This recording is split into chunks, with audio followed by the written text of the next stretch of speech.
Good morning, students. I hope that your study is going well. In my previous video, I have taught you about advanced sunrise and delayed sunset. After that, why the shape of the sun at sunrise and sunset is flattened. Today, the topic is scattering of light. It means why the light is scattered. How the light is scattered, ठीक है, यानी कि प्रकाश का बिखरना, ठीक है।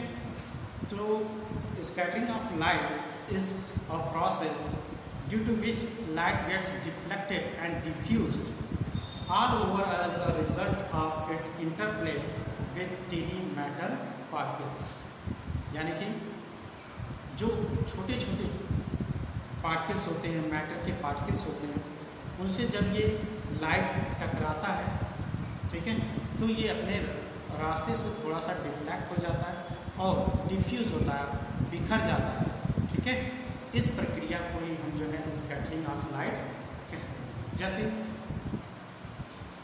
सूर्य से जो रोशनी आती है, जैसे ही वो हमारे इन्वायरमेंट में इंटर करता है, तो यहाँ पे बहुत सारे जो है एटम्स और मॉलिक्यूल्स होते हैं, डिफरेंट तरह के गैसेस होते हैं, डस्ट पार्टिकल्स होते हैं। इनसे ये क्या करता है, इंटरप्ले करता है, टकराता है, और टकराने के बाद जो है ये क्या होता है, डिफ्लेक्ट होता है और डिफ्यूज होता है। अपने रास्ते से थोड़ा, इसका रास्ता थोड़ा सा चेंज हो जाता है और ये बिखर जाता है, ठीक है। तो इन जो atoms and molecules and particles हैं, that cause the scattering of light is known as scatterer particle. इनको हम स्कैटरर पार्टिकल जो है कहते हैं, ठीक है, जो कि लाइट को स्कैटरिंग करने में या स्कैटर्ड करने में जो है इम्पॉर्टेंट रोल जो है प्ले करता है।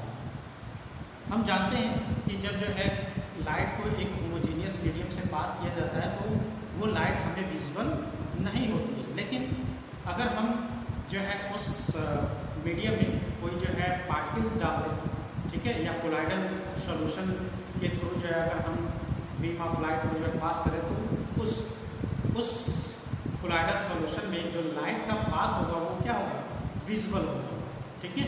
जैसे अगर स्मोक है, धुआं है, तो वहाँ पे भी जो पार्टिकल्स होते हैं वो थोड़े से क्या होते हैं, बड़े होते हैं। तो जैसे ही सूर्य की रोशनी या लाइट जो है उससे टकराता है, धुएं के पार्टिकल से टकराता है, तो वो क्या होता है, डिफ्लेक्ट होता है और जो है इसका डिफ्लेक्ट होता है और डिफ्यूज होता है, बिखरता है, और वो एक पाथ के रूप में जो है हमें दिखाई देता है, ठीक है।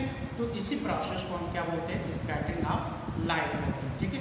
अब स्कैटरिंग ऑफ लाइट की वजह से जो है बहुत सारे जो है फिनोमिनन हमारे इस इन्वायरमेंट में जो है घटित होते हैं, जो कि यहाँ पे बताए गए हैं कि first is blue colour of clear sky. क्यों जो है हमें जो स्काई का कलर है वो हमेशा जो है हमें ब्लू दिखाई देता है, नीला दिखाई देता है, ठीक है।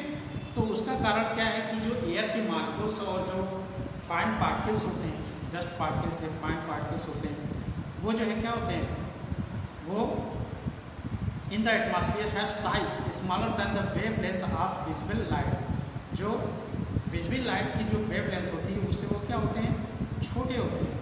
Therefore, these molecules and fine particles prominently scattered blue violet light for shorter wavelength। और इस तरह से जो शॉर्टर वेवलेंथ के जो लाइट होते हैं उनको वो जो है क्या कर देते हैं, स्कैटर कर देते हैं। जो लेकिन जो लॉन्गर वेवलेंथ के जो लाइट होते हैं वो उसको जो है डिफ्लेक्ट नहीं कर पाते, ठीक है। और जो शॉर्टर वेवलेंथ के जो लाइट होते हैं वो उसको जो है आसानी से अपने रास्ते से जो है हटा देते हैं या थोड़ा सा डिफ्लेक्ट कर देते हैं और उस लाइट को स्कैटर्ड कर देते हैं, ठीक है। और इस तरह से जो है जो हमें जो स्काई है वो हमें जो है ब्लू दिखाई देता है। अब यहाँ पे एक क्वेश्चन एराइज होता है कि जो है अगर सबसे छोटा वायलेट कलर का जो वेव लेंथ होता है वो सबसे कम होता है, 400 नैनोमीटर समथिंग होता है, इसका वेव लेंथ नैनोमीटर होता है, वायलेट का जो है और थोड़ा अधिक होता है। तो हमें जो है ये जो स्काई है वो जो है हमें वायलेट कलर में दिखाई देना चाहिए, लेकिन हमें दिखाई देता है ब्लू कलर, ठीक है। तो ऐसा इसलिए होता है कि जो हमारी आइज़ हैं वो जो है ब्लू कलर के लिए बहुत ज़्यादा जो है सेंसिटिव होती हैं, ठीक है। तो इसलिए जो है जो हमारी आंखें हैं वो जो है वायलेट कलर को जो है आइडेंटिफाई या डिटेक्ट नहीं कर पाती हैं, वो केवल जो है ब्लू कलर या ब्लू लाइट को ही जो है डिटेक्ट करती हैं। इसकी वजह से हम जो है स्काई को जो है ब्लू कलर में देख पाते हैं, ठीक है। It's clear. लेकिन जो हायर वेवलेंथ के जो लाइट्स होते हैं जैसे रेड या फिर येलो और भी कलर जो होते हैं वो जो है अपने रास्ते से डिफ्लेक्ट या डिफ्यूज नहीं होते हैं, इसलिए जो हमें स्काई जो है रेड या दूसरे कलर के जो है दिखाई नहीं देते, ठीक है। So I hope that you have understood why the blue colour of clear sky is, ठीक है। नाउ द नेक्स्ट इज, अगर कोई स्पेसशिप से जो है स्काई को देखे तो उस समय उसको जो है कलर कैसा दिखाई, स्काई का कलर कैसा दिखाएगा। हम यहाँ पे अर्थ पे हैं तो हमें जो है स्काई का कलर कैसा दिखाई देता है, ब्लू दिखाई देता है, ठीक है। लेकिन अगर कोई आदमी जो है स्पेसशिप में हो या मून पे हो तो वहाँ से उसको स्काई का कलर कैसा दिखाएगा, ठीक है। तो हम जानते हैं कि स्पेस में जो है किसी भी तरह का इन्वायरमेंट नहीं है, वहाँ पे किसी भी तरह का एयर के पार्टिकल्स जो है मौजूद नहीं है, या फिर चंद्रमा पे मून पे भी जो है किसी भी तरह का इन्वायरमेंट नहीं है, या वहाँ पे एयर के पार्टिकल्स या किसी भी गैस के पार्टिकल्स जो है मौजूद नहीं है। तो वहाँ पे जो डिफ्लेक्शन और डिफ्यूजन का जो प्रोसेस है वो जो है नहीं हो पाता है, ठीक है।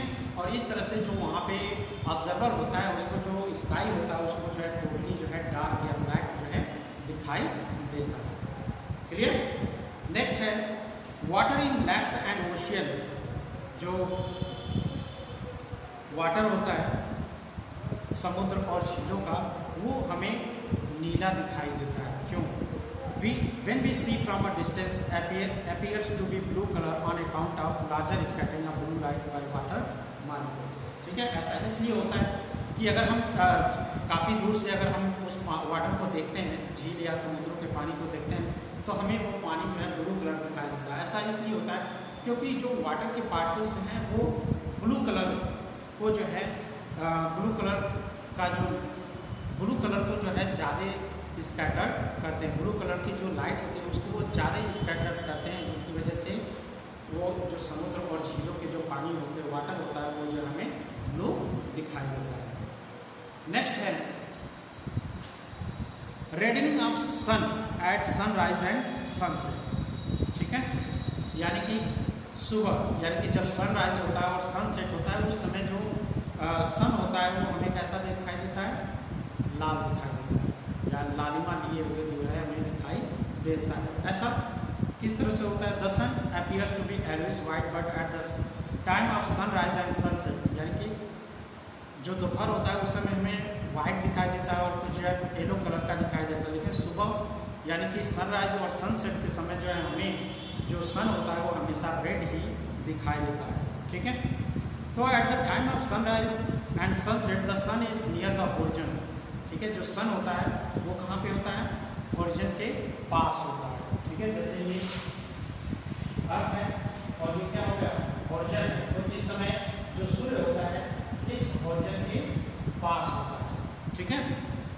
और जब ये पास होता है तो यहाँ से जो अर्थ से यहाँ का जो सन का डिस्टेंस है वो थोड़ा सा अधिक होता है या बहुत ज़्यादा जो है इनके बीच में डिस्टेंस होता है, due to which light of shorter wavelength is mostly scattered during this process at only the least scattered red light of longer wavelength reach to us।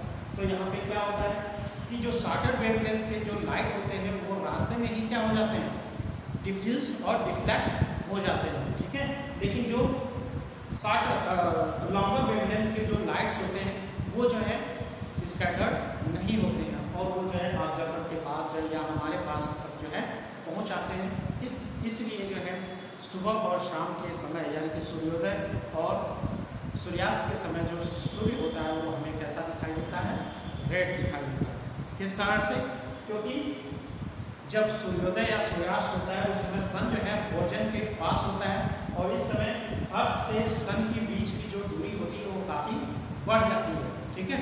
और जो शॉर्टर वेवलेंथ के जो लाइट होते हैं वो अपने क्या होते हैं? डिफ्लेक्ट और डिफ्यूज हो जाते हैं रास्ते में ही, लेकिन जो लिस्ट या लॉन्गर वेवलेंथ के जो लाइट होते हैं वो जो है अपने रास्ते से डिफ्लेक्ट या डिफ्यूज नहीं हो पाते हैं या बहुत ही कम होते हैं, इसलिए जो है वो हमारे पास तक या अर्थ तक जो है पहुँच आते हैं और हमें जो है सूर्यास्त और सूर्योदय जो है हमें जो है के समय जो है जो सूर्य होता है वो हमें रेड दिखाई देता है।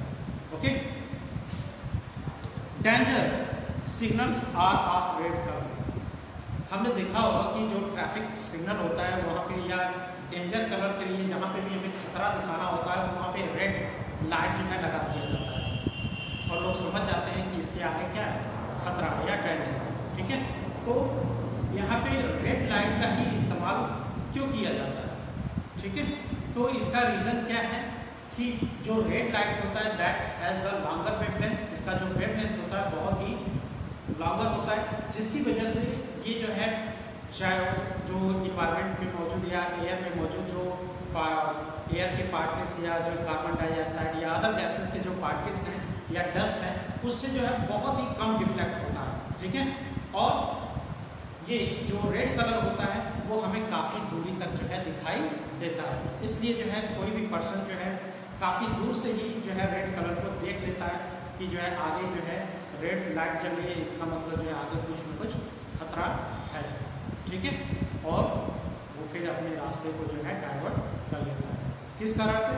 क्यों कि जो रेड लाइट है उसका जो वेवलेंथ है वो लॉन्गर होता है और वो इन्वायरमेंट में बहुत कम स्कैटर्ड होता है और वो हमें काफ़ी दूरी तक जो है दिखाई देता है। इसलिए जो है रेड सिग्नल पे यहाँ पे कहीं या कहीं पे भी जो बड़ी बड़ी ऊंची बिल्डिंगें होती है वहाँ पे भी रेड लाइट जो है जला दिया जाता है।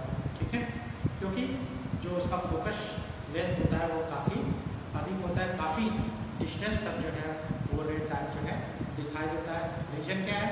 Due to the less deflection of red light. Okay, अब यहाँ पे और भी दिए हैं जो मैंने बता चुका कि why the sky appears to be dark when seen from the surface of the moon.